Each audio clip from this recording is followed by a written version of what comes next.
नमस्कार दोस्तों, BANS 183 tourism anthropology के 4th यूनिट को आज हम लोग पढ़ने वाले हैं। ऑलरेडी हम लोग 3 चैप्टर्स कवर कर चुके हैं। ठीक है, तो अगर आप उन तीनों चैप्टर्स को भी पढ़ना चाहते हैं तो feel free to look at the comment box. Description box मैंने वहां पे लिंक्स अवेलेबल कर दिए हैं प्लेलिस्ट से। ठीक है, आप चाहो तो BA हिस्ट्री इग्नू के दूसरे भी सब्जेक्ट्स को लेकर के ढूंढ सकते हो। बहुत सारी चीजें आपको मेरे चैनल पे देखने को मिल जाएंगी ना। अब हम लोग यूनिट 3 तक कंप्लीट कर चुके हैं सारी चीजों को। आज हम लोग पढ़ने वाले हैं tourism and culture. Okay, start करते हैं। ये बहुत छोटा सा चैप्टर है, ये पूरा कंटेक्स्ट है इस चैप्टर का। इसके अलावा हम लोग इंट्रोडक्शन पे आ चुके हैं। और tourism is a cultural phenomenon. Tourism एक कल्चरल फेनोमेनन है और tourist activities are strongly connected with host destination cultures. देखो, इसका एक एग्जांपल मैं आपको ऐसे दे सकती हूँ। यहाँ पे कहने की ये कोशिश की जा रही है ना कि जो कल्चर है किसी भी टूरिस्ट प्लेस का, वो वहाँ की टूरिस्ट एक्टिविटी से कनेक्टेड है। जैसे कि अगर ये कश्मीर का रीजन है, कोई इंसान फार केरला से जाता है घूमने के लिए कश्मीर में, तो मे भी इसको बहुत सारी एक्टिविटीज के बारे में ना पता हो, लेकिन इसको ये जरूर पता होगा कि हाँ, मुझे किसी स्टूडियो में जाकर के कश्मीरी पोशाक पहन करके मुझे एक फोटो क्लिक करवानी है। तो ये क्या हो गई, ये एक टूरिस्ट एक्टिविटी हो गई। उसने कौन सी पोशाक पहनी, उसने कश्मीरी पोशाक पहनी। कश्मीरी पोशाक किस चीज को दिखलाती है, कश्मीरी जो पोशाक है वो वहां के कश्मीर के कल्चर को दिखाती है। इस वजह से यहाँ कहा जा रहा है कि जो होस्ट का कल्चर है, वहां का जो डेस्टिनेशन का कल्चर है, वो टूरिस्ट एक्टिविटी से बहुत ज्यादा लिंक्ड है। When anthropologists study people in tourist places and how their culture changes, they mainly focuses on two things. जब एंथ्रोपोलॉजिस्ट जो हैं स्टडी करते हैं लोगों को टूरिस्ट प्लेसेस पे और ये देखते हैं कि किस तरह से लोग वहां के कल्चर को चेंज करते हैं, तो वो मेनली दो चीजों पे फोकस करते हैं। पहली चीज क्या है कि how tourism and development affect the economy and politics. देखो, किस तरह से जो टूरिज्म है, कश्मीर का ही एग्जांपल लेते हैं, तो किस तरह से जो टूरिज्म है वहां पे कश्मीर के डेवलपमेंट में हेल्प करता है। ऑब्वियस सी बात है, अगर लोग वहां जाएंगे, वहां पे अपना पैसा खर्च करेंगे, तो आम आदमियों के पास पैसा जाएगा, तो आम आदमी खुद को डेवलप कर पाएगा, खुद के लिए घर बनाएगा, स्कूल्स बनाएगा, हॉस्पिटल्स बनाएगा, तो वहां का डेवलपमेंट होगा। तो उससे क्या होगा, वहां की जो इकोनॉमी है वो अफेक्ट होगी। पॉलिटिक्स कैसे अफेक्ट होगी, पॉलिटिक्स ऐसे अफेक्ट होगी कि वहां के पॉलिटिशियंस को पता है कि हमारा जो इकोनॉमी है, लोगों का जो डेली मर्रा का काम है, वो किस चीज से चलता है, वो टूरिज्म से चलता है। तो क्यों ना टूरिज्म को बूस्ट करने के लिए कुछ काम किया जाए, ताकि उनका जो वोट बैंक है वो सिक्योर रहे। मतलब लोगों को पता रहेगा कि अगर हम लोग इस पॉलिटिशियन को वोट देने वाले हैं तो वो हमारे लिए ये चीज करेगा, वो चीज करेगा, और हमारे जो इकोनॉमी है उसको बूस्ट मिलेगा। Now second point, how culture gets change. किस तरह से कल्चर चेंज होता है। पहला क्या देखा हम लोगों ने, पहला देखा कि किस तरह से टूरिज्म जो है और डेवलपमेंट जो है इकोनॉमी और पॉलिटिक्स को अफेक्ट करते हैं। दूसरा क्या है कि किस तरह से जो कल्चर है वो चेंज होता है, turned into a product commodification, made more similar, homogenized or kept diverse, heterogeneous, all linked to globalization। देखो, बहुत ज्यादा रॉकेट साइंस की बात नहीं है, इजी सेंटेंस है। ये पता करना है कि किस तरह से लोकल कल्चर बदलता है। टर्न्ड इनटू प्रोडक्ट, जैसे कि कहवा जो है, कहवा कश्मीर के लोग क्यों पीते हैं, ताकि वो लोग खुद को गर्म रख पाए, बहुत ठंडी पड़ती है वहां पे। लेकिन अब वो फेमस हो गया है, टूरिज्म का एक बहुत टूरिस्ट के लिए अट्रैक्शन हो गया कि मुझे कहवा पीना है। तो अब क्या होगा, जो चीज लोग लोकल लेवल पे यूज करते थे, अब उसका कमोडिफिकेशन होगा, वो एक प्रोडक्ट हो गया कि लोग कहवा यहाँ से खरीद करके लेके जाएंगे। ठीक है, अब इसमें वो लोग क्या करेंगे कि मोर सिमिलर, होमोजेनाइज्ड, कहवा को जिस तरह से कहवा होता है उसी तरह से बना करके वो लोग उसको बेचेंगे। ठीक है, नहीं होगा तो उसमें क्या करेंगे, वो उसमें थोड़ा सा कुछ ऐड कर देंगे, रोजेस ऐड कर देंगे, कुछ एक्स्ट्रा स्पाइसेस ऐड कर देंगे, और उसके बाद फिर उसको रोज कहवा बना देंगे, दालचीनी कहवा बना देंगे। ठीक है, मैं जस्ट ये एक एग्जाम्पल ले रही हूँ समझाने के लिए कि किस तरह से कल्चर इफेक्ट होता है। अगर कोई चीज फेमस हो रही है किसी टूरिस्ट स्पेस पे, तो लोग उसका कमोडिफिकेशन करेंगे, ऑब्वियस सी बात है, क्योंकि उनको पैसे चाहिए।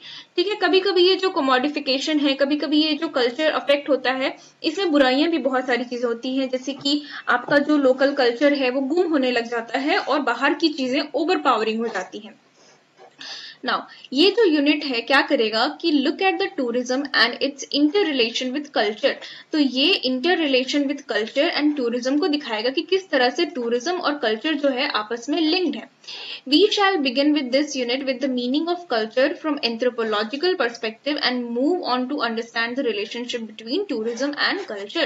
तो हम लोग यहाँ पे क्या करने वाले हैं, हम लोग यहाँ पे पहले तो समझेंगे कि टूरिज्म एंथ्रोपोलॉजिकल पर्सपेक्टिव से क्या मतलब है टूरिज्म का, कल्चर का, और उसके बाद फिर हम लोग समझेंगे कि टूरिज्म और कल्चर किस तरह से आपस में लिंक्ड है।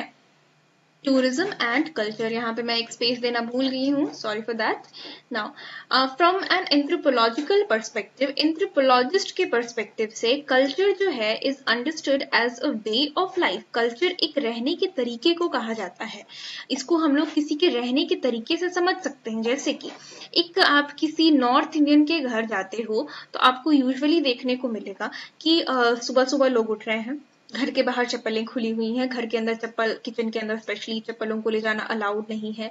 सुबह सुबह मोस्टली कुछ लोग चाय पीते हैं या फिर ग्रीन टी तो कुछ फैशनेबल हो जाएगा, लेकिन चाय पी रहे हैं, उसके बाद फिर रोटी सब्जी बन रही है।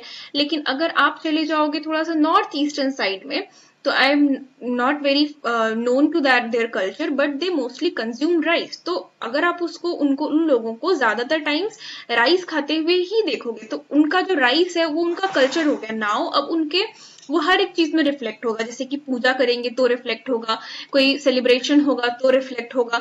उसी तरह से राइस और व्हीट का जो डिफरेंस है कि नॉर्थ इंडिया में जाओगे, जैसे कि अगर मैं झारखंड का एग्जांपल लूं, तो there are so many festivals associated to wheat, जहां पे आपको आटे की चीजें बनानी होती हैं इन पूजा, तो वो आपके कल्चर का पार्ट हो गया। तो यही चीज दूसरी जगह पे राइस के साथ हो सकती है। तो कल्चर को हम लोग क्या समझ सकते हैं, कल्चर को हम लोग रहने के तरीके से समझ सकते हैं। Okay, let me clear the ink. Yes, now अब देखते हैं कि encompassing behaviours, interactions, traditions and material artefacts, जिसमें क्या क्या चीजें इन्वॉल्व हो सकती हैं। कल्चर में क्या क्या चीजें आती हैं, बिहेवियर, वहां के लोग किस तरह से रह रहे हैं, क्या उनका बिहेवियर है, उनका किस तरह से इंटरैक्शन है। ओके, ट्रेडिशन, वो क्या क्या ट्रेडिशंस फॉलो करते हैं, वो किस तरह से पूजा पाठ करते हैं, वो किस दिन नॉनवेज नहीं खाते हैं, वो किस दिन नॉनवेज खाते हैं, उनका जो मटेरियल आर्टिफैक्ट्स है, किस तरह के उनके घर में साज सजावट के सामान होते हैं। Okay, it is both a process, ये एक तरह का प्रोसेस है। How people make sense of their life, किस तरह से वो अपनी जिंदगी जीते हैं और उनको लगता है कि ये सही तरीका है जिंदगी जीने का। And a product, cultural activities with attached meanings, और कल्चरल एक्टिविटीज जो उनके रहने के तरीके से अटैच्ड है। मतलब कि एक प्रोडक्ट है, जस्ट इमेजिन कि एक प्रोडक्ट है, लेट्स से कि एक मुस्लिम फैमिली है, उनके पास एक दस्तरखान खान करके एक बड़ा सा कपड़ा होता है, या फिर अब तो बहुत सारे मटेरियल्स में भी आता है, मे बी कुछ, आई एम रियली सॉरी अगर मुझे ठीक से पता नहीं। तो वो लोग क्या करते हैं कि उस दस्तरखान में सारे खाने के सामान को बिठा करके आसपास बैठ करके खाना खाते हैं। तो वो क्या करता है कि कल्चरल एक्टिविटी को दिखाता है कि जो मुस्लिम्स हैं उनकी फैमिली एक दस्तरखान पे बैठ करके आराम से खाना खाती है। तो वो प्रोडक्ट क्या है, वो प्रोडक्ट दस्तरखान है। ओके, तो प्रोडक्ट क्या कर रहा है, कल्चर को दिखा रहा है।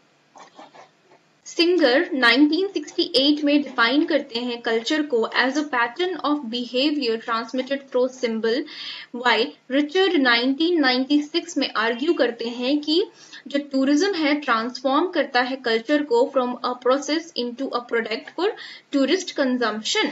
ठीक है, देखो सिंगर क्या कहते हैं कि कल्चर जो है एक पैटर्न है जो कि बिहेवियर से ट्रांसमिट होता है थ्रू सिंबल्स। जैसे कि अगर हम लोग देखें तो क्रॉसेस का सिंबल होता है क्रिश्चियंस के पास, तो उन लोगों के लिए वो एक कल्चरल सिंबल है। जीसस को वो रिप्रेजेंट करता है, उनकी आइडेंटिटी को रिप्रेजेंट करता है। ठीक है, तो ये एक कल्चरल पैटर्न है। और अगर हम लोग किसी को क्रॉस दे रहे हैं तो मे भी ये इंप्लाई करेगा कि हम लोग जीसस को प्रेज करने के लिए, या फिर उनको भी जीसस की टीचिंग सिखाने के लिए, या फिर उनको गुड विश करने के लिए वो चीज हम लोग दे रहे हैं। तो वो क्या हो रहा है कि एक बिहेवियर ट्रांसमिट हो रहा है बाया किस चीज से, वो उस क्रॉस से वो बिहेवियर ट्रांसमिट हो रहा है। और कल्चरल पैटर्न्स जो है वो भी दिख रहे हैं कि वो एक मे बी क्रिश्चियन बंदा हो सकता है जो कि अपना ग्रेटिट्यूड शो करने के लिए आपको आपकी वेल विशिंग के लिए वो क्रॉस प्रेजेंट कर रहा है।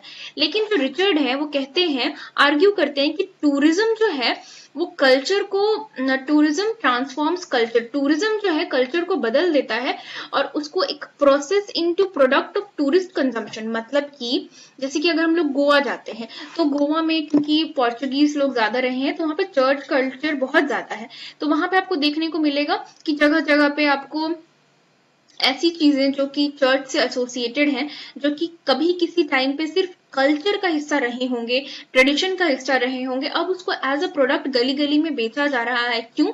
क्योंकि लोगों को पता है कि okay this is the identity of this place, let's buy it, हम लोग सुवेनियर की तरह इसको घर लेकर के जा सकते हैं। तो ये रिचर्ड का आर्ग्यूइंग है कि जो कल्चर है वो एक प्रोडक्ट में बदलता जा रहा है ताकि टूरिस्ट उसको कंज्यूम कर पाए।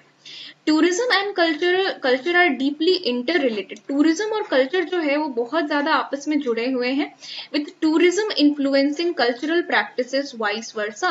जो टूरिज्म है वो कल्चरल प्रैक्टिसेस को इन्फ्लुएंस करता है और वाइस वर्सा। जैसे कि बनारस में एक कल्चर है गंगा आरती करने का, तो वहां पे टूरिस्ट बहुत जाते हैं उसको देखने के लिए, तो भव्य एक आरती होती है। सिंपल एक दिया दिखा करके भी गंगा माता की पूजा हो सकती है। आई एम नॉट सेइंग कि इतनी भव्यता से नहीं करना चाहिए इसको, ये पूजा जरूर करनी चाहिए, लेकिन जब वहां पे टूरिस्ट जाते हैं उस जगह को देखने के लिए तो वहां के लोग क्या करते हैं कि लोग ज्यादा आए, टूरिस्ट को और भव्य दर्शन दे पाए, वहां पे उनका थोड़ा सा उनको प्रेजिंग मिले, आसपास की इकोनॉमी थ्राइव हो, इसकी वजह से वो उस गंगा आरती को और भी ज्यादा ग्रेशियसली बहुत और भी अच्छे से करते हैं। ठीक है, तो टूरिज्म और कल्चर जो है इंटर रिलेटेड है और जो टूरिज्म है वो कल्चर को रिफ्लेक्ट करता है। Key elements in relationship include acculturation, cultural exchange between tourists and hosts, the tension between manufactured tourist experience and authenticity and commodification of culture। यहाँ तक थोड़ा सा रुकते हैं। ठीक है, देखो की एलिमेंट्स क्या क्या हैं जो कि रिलेशनशिप को दिखलाते हैं। किन के रिलेशनशिप को? टूरिज्म और कल्चर के रिलेशनशिप को दिखलाते हैं। पहला तो है अकल्चरेशन, इसका मतलब है कि कल्चरल एक्सचेंज होना, कोई cultural exchange. Best example Kolkata है। कोलकाता एक बंगाली सोसाइटी है, लेकिन यहाँ पे क्योंकि अंग्रेजों का राज रहा है तो हम लोगों को यहाँ पे चर्चेस देखने को मिलेंगे और उनसे रिलेटेड चीजें देखने को मिलेगी। तो इससे इसका क्या मतलब है, यहाँ पे अकल्चरेशन हुआ, कल्चरल एक्सचेंजेस हुए हैं। कल्चरल एक्सचेंजेस हुए हैं कहाँ पे? टूरिस्ट और होस्ट्स के बीच में। तो यहाँ पे मैं ऐसा नहीं कह रही हूँ कि जो अंग्रेज थे वो टूरिस्ट थे, लेकिन वो यहाँ पे आकर के रहे हैं, इन्होंने अपना कंट्रीब्यूशन दिया है, यहाँ पे उन्होंने अपनी कल्चर को एक्सपैंड किया है।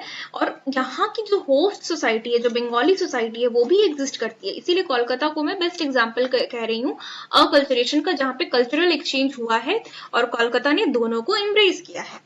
The tension between manufactured tourist experience and authenticity। जैसे कि एक कोई रेस्टोरेंट है, वो एक बहुत अच्छा दाल पीठा बनाता है। दाल पीठा is a very famous recipe of north India, east India also. तो एक बड़ा सुंदर पीठा वो टेस्ट बनाता है, इसका नाम समथिंग है कुछ। जैसे कोलकाता का अगेन मैं एग्जांपल लूं तो एक दादा बौदी रेस्टोरेंट है, वहां पे बिरयानी बहुत अच्छी मिलती है। ठीक है, तो अब क्या करेंगे कुछ लोग कि उन लोगों को भी बिरयानी बेचनी है, तो वो लोग भी दादा बौदी पार्ट 2 के नाम से या फिर कुछ इसी से रिलेट करके कुछ दूसरा नाम खोल लेंगे और वो लोग भी वहां पर बिरयानी ही बेचेंगे।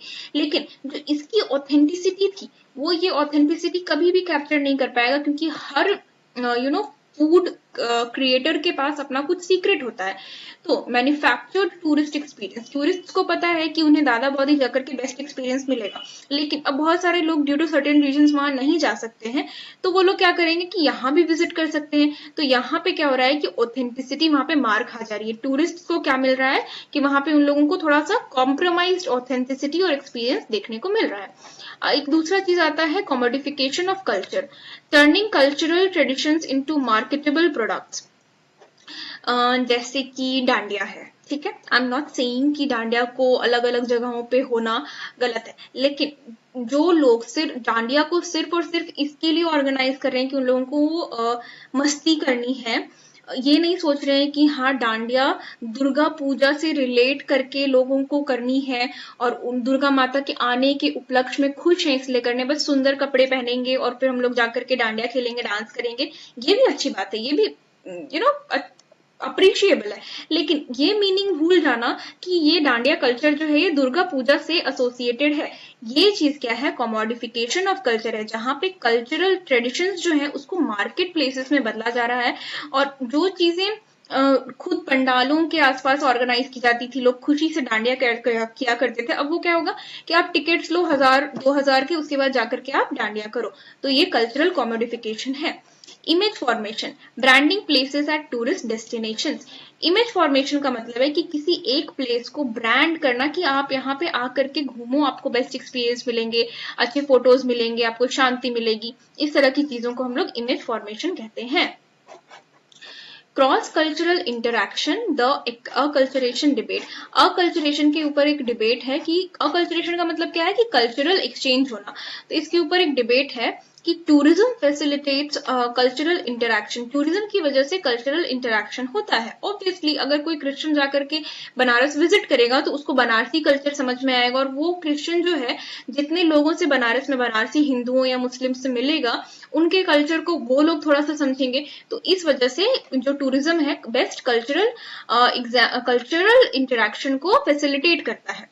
But continuous exposure to tourists can alter the traditions and values of host community. लेकिन continuous, जैसे कि ये बनारस की कुछ सोसाइटी है, यहाँ पे कुछ लोग कुछ चीजें ऐसी होती आ रही हैं, लेकिन कंटिन्यू यहाँ पे बाहर के लोग आते जाएंगे, तो अल्टीमेटली क्या होगा कि वहां का जो होस्ट कम्युनिटी है वो अपना ऑथेंटिसिटी, जो ओरिजिनलनेस है वो खो देगा। बेस्ट एग्जांपल है कोलकाता के टाइटल्स, कोलकाता के लोगों के टाइटल्स, जैसे कि Banerjees, Mukherjees, these are actually titles taken from these names, like Bandyopadhyay became Banerjee, Mukhopadhyay became Mukherjee, Pal became Paul, Rai became Roy। तो ये सारी जो चीजें हैं ये क्यों हुआ, क्योंकि जो वहां के, इसको ऐसे मत समझो कि अंग्रेज आए उनके हिसाब से उन्होंने इसको ऑल्टर किया, ऐसे समझो कि कुछ लोग हैं जो बाहर से विजिट कर रहे हैं, वो लोग अंग्रेज हैं, ठीक है, तो उन लोगों को बोलने में दिक्कत हो रही है, तो वो लोग अब उस तरह से प्रोनाउंस करते हैं, और अब लोकल लोग जो है वो इसी चीज को प्रमोट कर देते हैं कि ठीक है, बंदोपाध्याय की जगह में मैं इसको बैनर्जी ही बोल देता हूँ। क्यों? क्योंकि ये लोकल बोलचाल की भाषा में इजी पड़ रहा है, और जो क्योंकि वो टूरिस्ट प्लेस है, तो लोग अगर कोई आ रहे हैं तो यही पूछेंगे कि हाँ बैनर्जी, ये बैनर्जी रेस्टोरेंट कहाँ है, ये बैनर्जी होटल कहाँ है, वो ये नहीं पूछेंगे कि बंदोपाध्याय रेस्टोरेंट या होटल किधर है। Okay, I hope you got my point कि किस तरह से ट्रेडिशंस और वैल्यूज जो है होस्ट कम्युनिटीज के कंटिन्यूअस टूरिस्ट एक्सपोजर की वजह से खत्म हो जाते हैं या ऑल्टर हो जाते हैं। जो कॉन्सेप्ट है अकल्चरेशन का एक्सप्लेन करता है एक प्रोसेस को, एक तरीके को, जहां पे elements of one culture are borrowed due to contact between different societies. देखो, अकल्चरेशन का मतलब है, अकल्चरेशन ये एक्सप्लेन करता है कि एक कल्चर जो है वो दूसरे कल्चर से कुछ बोरो करता है, और कॉन्टैक्ट जो है डिफरेंट सोसाइटीज का, क्योंकि कॉन्टैक्ट होता है डिफरेंट सोसाइटीज का आपस में, इसकी वजह से एक कल्चर जो है वो बोरो करता है दूसरे कल्चरल प्रैक्टिसेस को। ये चीज क्या एक्सप्लेन करती है? ये चीज अकल्चरेशन यानी कि कल्चरल इंटरैक्शन को एक्सप्लेन करती है। The dominant culture influences the weaker culture। Dominant culture कौन है और वीकर कल्चर कौन है? तो जो वीकर कल्चर है वो होस्ट कल्चर है, ठीक है, मतलब जहां पे टूरिस्ट आ रहे हैं, जो लोकल लोग हैं वो वीकर है, और जो डोमिनेंट लोग हैं वो टूरिस्ट हैं। क्यों ये सोसाइटी वीकर है और क्यों ये सोसाइटी डोमिनेंट है? क्योंकि ये लोग यहाँ आकर के अपने पैसों को खर्च करेंगे, और इन लोगों को पैसे चाहिए, उनकी रोजगार ही वही है। तो इनको अगर कोई चीज, इनको टूरिस्ट को अगर कोई चीज चाहिए तो इनको उसी तरीके में एक्सप्लेन करना पड़ेगा ना, जिस तरीके में इनको चीजें समझ में आती होंगी। ये लोग 5 दिनों के लिए किसी जगह को विजिट कर रहे हैं, तो वहां की लोकल लैंग्वेज को सीखने के बजाय ये अपनी ही लैंग्वेज के लोगों को प्रेफर करेंगे ना, कि हाँ मुझे अगर कोई इस लैंग्वेज का इंसान मिल जाता तो मेरे लिए इस जगह को घूमना इजी हो जाता।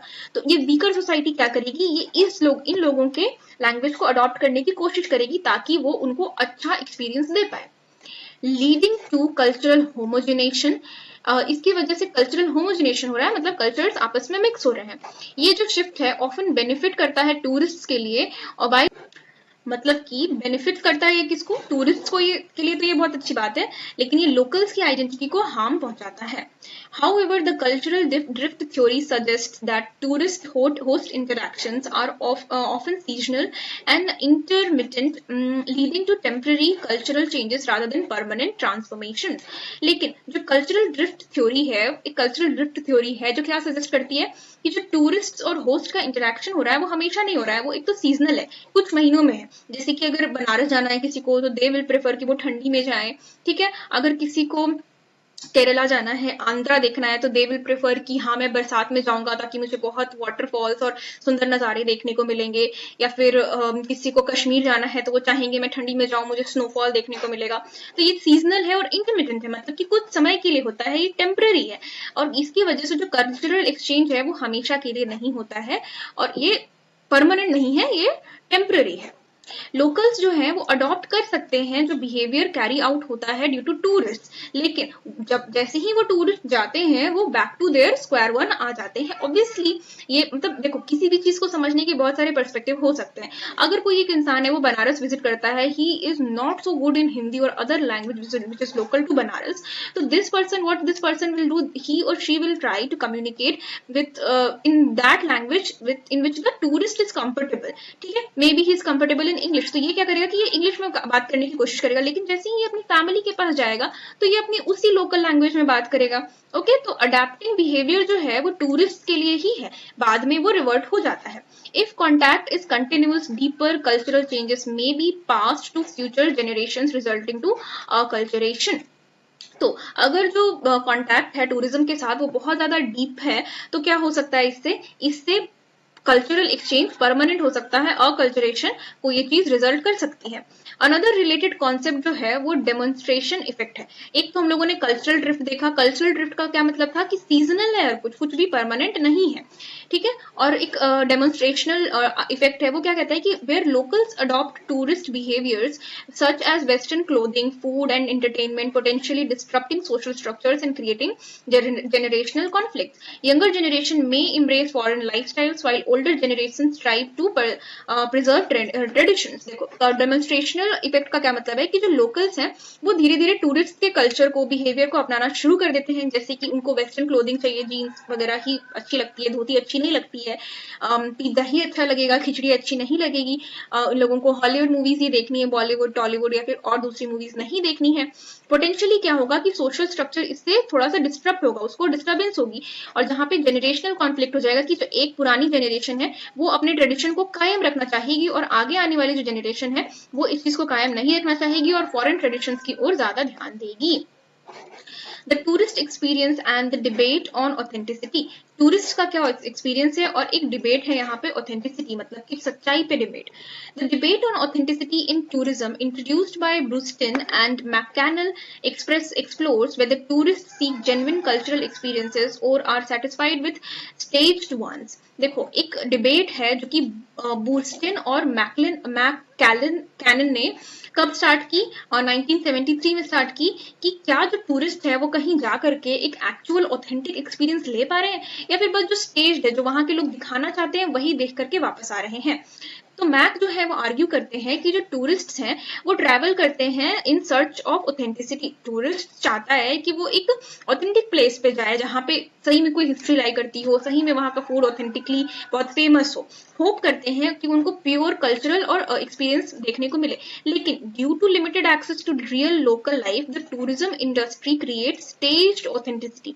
देखो, अब ऐसा तो नहीं है कि किसी को पंजाब के गांव विजिट करने का मन है तो वो क्या करेंगे कि वो पंजाब जाएंगे, लेकिन अब वहां पे वो किसी को जानते हो, ये जरूरी तो नहीं है कि वहां जाकर के किसी के घर में, मिट्टी के घर में रह रहे हैं और वहां पे जाकर के रियल घर का खाना एक्सपीरियंस कर रहे हैं, ऐसा तो नहीं हो सकता है। तो मे बी ऐसी कुछ सोसाइटीज हो सकती हैं, कुछ होटल्स हो सकते हैं जो इस तरह के इन्वायरमेंट को क्रिएट करके रखेंगे और कहेंगे कि हम लोग आपको एकदम गांव वाला एक्सपीरियंस देंगे, आप यहाँ आओ 5 दिन रहो, आपको मजा आएगा। लेकिन इससे क्या होता है कि एक स्टेज ऑथेंटिसिटी क्रिएट होती है तो वो एक होटल ही ना, किसी का गांव का घर तो नहीं है। तो इसकी वजह से लिमिटेड एक्सेस होने की वजह से जो, क्योंकि रियल लोकल्स के पास तो जा नहीं सकते हो, बोल नहीं सकते हो ना कि आप मुझे 5 दिन के लिए आपके घर में रहना है, मुझे एक्सपीरियंस करना है एक गाँव का घर कैसे चलता है, ये तो आप नहीं कह सकते हो। इस वजह से स्टेज ऑथेंटिसिटी का टूरिस्ट को सामना करना पड़ता है, जहाँ पे जो कल्चर परफॉर्मेंस है और अट्रैक्शन है are design to meet tourist exceptions. अब the best example would be toilets. तो गांवों में मे बी इंडियन टॉयलेट्स हो सकते हैं, और जो टूरिस्ट्स आ रहे हैं they can not be very familiar with Indian style of toilet. तो अब यहाँ पे जो किसी ने होटल क्रिएट करके रखा है वो वेस्टर्न टॉयलेट्स इंस्टॉल करवा के रखेगा, तो क्या उसको पूरा ही एकदम इंडियन एक्सपीरियंस मिल पाया? बिल्कुल नहीं मिल पाया। As seen in Maori cultures shown in New Zealand. इसका एक एग्जाम्पल देने की कोशिश की है उन्होंने, मारोई कल्चर जो कि न्यूजीलैंड में है। Not all tourist seek authenticity. Cohen का कहना है कि सारे के सारे जो टूरिस्ट्स हैं वो ऑथेंटिसिटी नहीं चाहते हैं, सजेस्ट करते हैं कि tourist enclaves while Bruston believe modern tourist willingly engage to pseudo events like theme parks and malls. देखो, बहुत कोहेन का कहना है कि सब लोगों को ऑथेंटिसिटी नहीं चाहिए होती है। ब्रुस्टन भी कहते हैं कि जो स्वीडो इवेंट्स है, लाइक जो मॉल्स हैं, जो पार्क्स हैं, ये सारी जगह ही खुद विलिंगली टूरिस्ट के द्वारा ही प्रमोटेड है। As culture constantly evolves, defining authenticity becomes challenging. However, the tourism industry continues to market destinations using authenticity-based language to enhance their appeal. तो इस चीज को डिफाइन करना कि ऑथेंटिसिटी चाहिए नहीं चाहिए, वहाँ ऑथेंटिक चीजें मिल रही हैं नहीं मिल रही हैं, ये तो कांस्टेंट इवोल्यूशन का मुद्दा है भाई। ठीक है, इसके अलावा जो टूरिज्म इंडस्ट्री है वो कंटिन्यू कर रही है, मार्केट के जो डेस्टिनेशन है वो ऑथेंटिसिटी बेस्ड लैंग्वेज पे ध्यान दे रहे हैं, इनहैंस कर रहे हैं, अपनी अपील बढ़ा रहे हैं। ठीक है, टूरिज्म को इनहैंस करने के लिए authenticity remains particularly significant in culture. Authenticity है, जैसे कश्मीर वाला जो मैंने आपको अभी पोशाक का एग्जाम्पल दिया था, ethnic and historical tourism where tourist seek a blend of novelty and familiarity. मतलब टूरिस्ट जो है वो मिला जुला पर्सपेक्टिव चाहते हैं कि उनको जो देखना है वो भी वो देख पाए, और टूरिस्ट जो वहां के होस्ट जो दिखाना चाहें वो भी दिखा पाए। डेस्टिनेशन इमेज फॉर्मेशन, किसी भी डेस्टिनेशन का किस तरह से ब्रांडिंग हो रहा है, उसको किस तरह से लोगों को बतलाया जा रहा है कि आप यहाँ आओगे आपको बड़े बड़े पेड़ देखने को मिलेंगे, यहाँ पे आपको झरना देखने को मिलेगा। तो ये क्या हुआ? इमेज फॉर्मेशन हुआ, किसी भी जगह का किस तरह से ब्रांडिंग किया जा रहा है। विथ एडवांस टेक्नोलॉजी में क्या क्या आएगा? इंस्टाग्राम आएगा, थ्रेड आएगा, यूट्यूब आएगा, फेसबुक आएगा। ठीक है, और इम्प्रूव्ड ट्रांसपोर्टेशन जैसे कि railways, airport, cabs. Okay, and increased disposable income. Tourism has become more accessible. Increased disposable income मतलब कि इतना पैसा होना कि वो जाकर के घूम के आ सके, इनकी वजह से टूरिज्म इजी हो गया है। Tourist seek enjoyable and valuable experiences, making tourism an experiential product influenced by its perceived quality। तो इन सारी चीजों की वजह से तो टूरिज्म इजी हो गया है। तो अब जो टूरिस्ट हैं वो क्या चाहते हैं कि वो किसी जगह को एंजॉय कर पाए, उनको एक वैल्यूबल बड़ा अच्छा प्यारा सा एक्सपीरियंस हो, अच्छे अच्छे फोटोज आ जाए। तो इसकी वजह से एक्सपीरियंशियल प्रोडक्ट मतलब कि उनका टूरिस्ट का क्या एक्सपीरियंस रहेगा, ये बहुत ज्यादा इन्फ्लुएंस करती है क्वालिटी को। मतलब कि अपना ब्रांडिंग इस हिसाब से करना कि हाँ एक इंसान यहाँ जाएगा तो उसको क्या क्या एक्सपीरियंस होगा, अपना ब्रांडिंग इस हिसाब से करने को एक्सपीरियंशियल प्रोडक्ट कहते हैं। ठीक है, एज टूरिस्ट डेस्टिनेशंस ग्रो, जैसे जैसे टूरिस्ट डेस्टिनेशंस ग्रो कर रहे हैं, जैसे कि अभी झारखंड में एक जगह है Netarhat, there are so many people in this India itself जिनको नेत्रहाट झारखंड के बारे में नहीं पता होगा, but via Instagram, due to Facebook, इन सारी जगहों की वजह से क्या हो रहा है कि ये जो जगह है ये फेमस हो रही है, तो टूरिस्ट डेस्टिनेशन उसकी वजह से ग्रो हुआ है। तो अब competition in the global market intensified. अब जो लोगों को पता था कि बनारस ही जाना है, बनारस के अलावा और कुछ है नहीं आसपास, लेकिन अब लोगों को ये भी पता है कि बगल में सारनाथ भी है तो हम सारनाथ भी जाएंगे। तो क्या हो गया कि यहाँ पे कंपटीशन बढ़ गया, अब लोग हर जगह जाना चाहते हैं। तो वही इंसान जिसके पास 2 दिन का समय था वो 2 दिन बनारस घूम सकता था, लेकिन अब वो क्या करेगा कि बनारस 1 दिन में निपटाने की कोशिश करेगा और सेकेंड डे सारनाथ जाने की कोशिश करेगा। To attract visitors, destination rely on image formation. अब इमेज चाहिए कि ज्यादा से ज्यादा हमारे पास कस्टमर्स आ पाए, टूरिस्ट आ पाए, तो इमेज फॉर्मेशन करनी होगी, बताना होगा लोगों को कि वहां आकर के आपको क्या क्या चीजें देखने को मिलेंगी। These strategies help position destinations in the minds of potential tourists, persuading them to visit or return. अब ये जो इमेज फॉर्मेशन है इसकी वजह से लोग क्या करते हैं कि अपने माइंड में एक इमेज बना लेते हैं कि अच्छा ये जगह मुझे बड़ी पसंद आई, मेरा यहाँ पे बहुत अच्छे से इंजॉयमेंट हुआ, तो मैं यहाँ वापस आऊंगा या नहीं आऊंगा, ये डिपेंड करता है मेरे एक्सपीरियंस पे। Image and image formation. Images are artificial representations that influence perceptions, particularly in tourism. Image क्या है? वो एक artificial representation है। एक आपने कोई फोटो देखी बनारस के घाट की, तो वो एक तरह से artificial representation ही है ना, आपने जाकर के खुद नहीं देखा है, लेकिन आप उससे इन्फ्लुएंस हुए हो कि हाँ मुझे यहाँ जाना है, मुझे यहाँ ये बहुत मुझे देख करके अच्छा लग रहा है। और डेस्टिनेशन इमेज क्या है? Is a simplified, often biased visual portrayal that shapes tourist expectations. और डेस्टिनेशन इमेज क्या है? ये एक तरह से एक सिंप्लीफाइड वर्जन है जहाँ पे जो टूरिस्ट स्पॉट है उसका बहुत ज्यादा प्रेजिंग आपको देखने को मिलेगा और ऐसा पोर्ट्रेयल मिलेगा कि वाओ मुझे यहाँ जाना है, मुझे ये जगह बहुत सुंदर लग रही है। सिंस द 1970s रिसर्चर्स जो हैं वो ये शो करते हैं कि एक A positive destination image increases tourism. अगर किसी जगह का पॉजिटिव डेस्टिनेशन इमेज है, लोग फेसबुक पे, इंस्टाग्राम पे, अलग अलग जगहों पे ये पोस्ट कर रहे हैं, बतला रहे हैं कि ये जगह बहुत सुंदर है, यहाँ के लोग बहुत अच्छे हैं, ऑब्वियसली दूसरे जो लोग हैं वहां जाने के लिए इन्फ्लुएंस होंगे, उनका जो डिसीजन मेकिंग है उस पर्टिकुलर एरिया के लिए बेटर हो पाएगा। Image formation is driven by information clues for markets and marketing and media, where promotional efforts shape perceptions through advertising, brochures, billboards and television. जैसा कि मैंने अभी आपको एक्सप्लेन किया, इंस्टाग्राम फेसबुक की वजह से लोग अपने ऐड चलाएंगे, वहां की अच्छी चीजें दिखाएंगे और टूरिस्ट को इन्फ्लुएंस करेंगे ताकि वो वहां आ पाए। तो उसका क्या क्या इस तरीका हो सकता है? इन सारे नाम याद रखो, बहुत ज्यादा डिफिकल्ट ये चैप्टर्स नहीं है, आपको बस वर्ड्स और सेंटेंसेस पिकअप करने हैं ताकि आप अपने एग्जाम में लिख पाओ। क्या क्या वर्ड सेंटेंसेस हैं? एडवर्टाइजमेंट है, ब्रोशर्स है, बिलबोर्ड्स है, ठीक है, टेलीविजन है।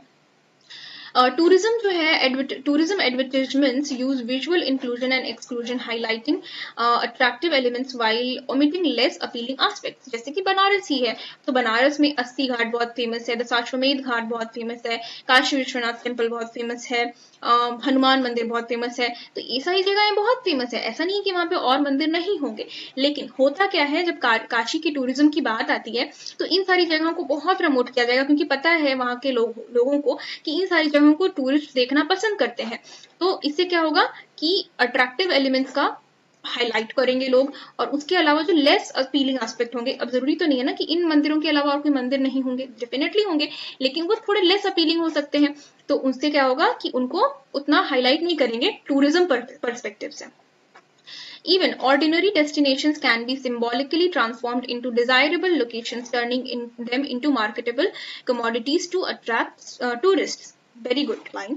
देखो बात क्या है कि अगर हम लोग आजकल की चीजों को देखें तो हो क्या रहा है कि अगर कोई सिंपल सी जगह, एक छोटा सा यहाँ पे झरना बहता है, ठीक है, लोग कोई गए यहाँ पे और यहाँ पे इन्होंने जाकर के एक इंस्टाग्राम रील बना दी, पूरी वायरल हो गई, उसके बाद 50 लोगों को यहाँ आना है, 50 लोगों को यहाँ आना है, किसी ने ये चीज नोटिस की, तो वो क्या करेगा, इस जगह को थोड़ा सा एक्सेसिबल बना देगा, इस जगह को थोड़ा और प्रमोट कर देगा, अब वहां पे और सारे लोग आएंगे देखना। उनको एक छोटा सा झरना ही है, इससे बहुत सुंदर सुंदर झरने और भी अवेलेबल है, लेकिन इसका जो मार्केट है वो सिंबॉलिकली ट्रांसफॉर्म किया गया है, तो अब इस जगह क्या हो गई, ये जगह एक डिजायरेबल लोकेशन बन गई। ठीक है, तो यही है इमेज फॉर्मेशन, जहां पे आप किसी चीज की ब्रांडिंग इतनी अच्छी कर दो कि लोग वहां पे आए। सेमियोटिक्स एंड टूरिज्म, देखते हैं ये दोनों क्या है। सेमियोटिक्स जो है ये एक स्टडी है of sign and how meanings are generated, कि किस तरह से कोई चीज किसी के अर्थ को जनरेट किया जा रहा है। और पियर्स एंड बार्थ जैसे जो लोग हैं ये कंट्रीब्यूट करते हैं understanding how science functions in communication, किस तरह से जो साइंस है वो कम्युनिकेशन का भाग हो सकता है। अगर कोई इंसान सामने की तरफ उंगली पॉइंट कर रहा है तो वो एक साइन लैंग्वेज से बताना चाह रहा है कि या तो उस तरफ देखो या उस तरफ जाओ। ठीक है, a sign consists of signifier, physical form and signified mental concept. Signifier कौन है? फिजिकल फॉर्म, जैसे कि एक साइन बोर्ड लगा हुआ है कि इधर रांची 10 किलोमीटर्स ऐसा कुछ लगा हुआ है, तो ये क्या हुआ, ये एक सिग्निफायर हुआ।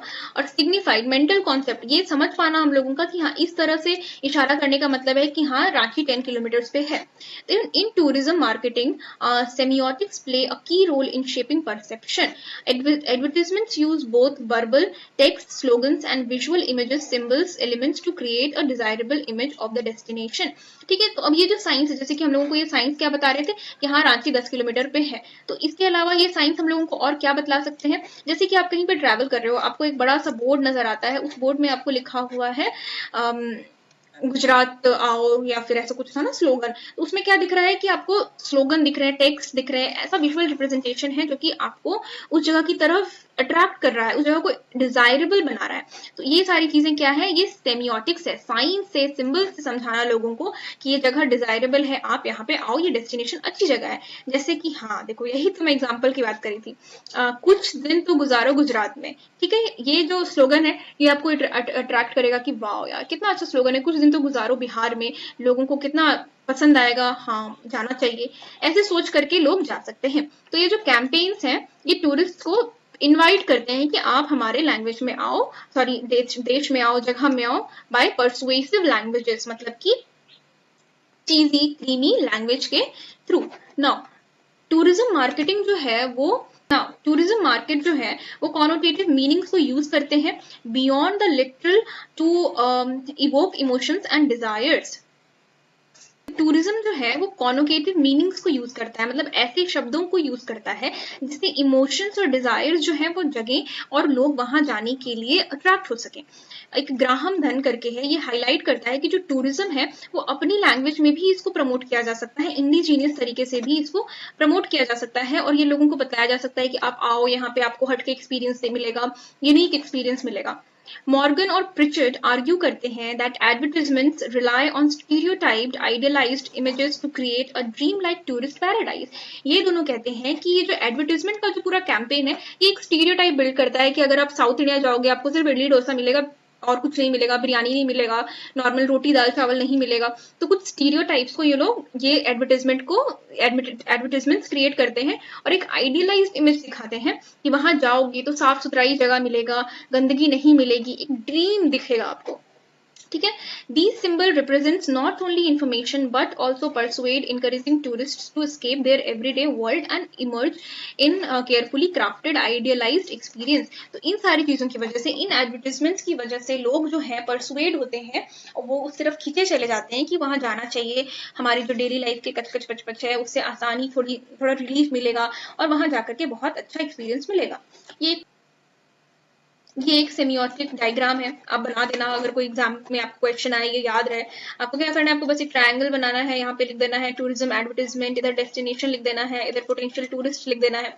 मतलब ये बतलाना चाह रहा है कि अगर कोई टूरिस्ट जो है, कोई टूरिज्म का एडवर्टाइजमेंट होगा तो क्या होगा, उससे जो टूरिस्ट हैं वो अट्रैक्ट होंगे और अल्टीमेटली डेस्टिनेशन पे जाकर के पहुंचेंगे। ठीक है, अब हमारे पास कुछ क्वेश्चन आंसर्स हैं। As usual, I won't explain the question and answers. I will pause for 10 seconds और आप लोग क्या करोगे, आप लोग स्क्रीनशॉट्स लोगे या फिर वीडियो पॉज करके आप लोग सारे क्वेश्चंस को नोट डाउन करोगे। स्क्रीनशॉट लेने में आपका समय बचेगा, नोट डाउन करने में आपको प्रैक्टिस होगी, आपको पता चलेगा, एक बार रिवीजन होगा कि आपको क्या क्या एग्जाम्स में लिखना है, क्या क्या नहीं लिखना है। इट्स अप टू यू, आप क्या करना चाहते हो, ठीक है। इसके अलावा अगर आपको कोई किसी और सब्जेक्ट का भी आपको एक्सप्लेनेशन चाहिए, इंपॉर्टेंट क्वेश्चंस चाहिए या फिर सब्जेक्ट के ही क्वेश्चन आंसर चाहिए सारे के सारे, आप कमेंट करो नीचे। I will try to make a video on that subject, on that series of important questions. I will try to touch them. Okay, so all the best for all of your examinations. And आपको मैं playlist नीचे provide कर दूंगी, playlist जाके visit करो, सारे के सारे यूनिट्स जो हैं वो आपको वहां पे मिल जाएंगे। Okay, so finally bye bye.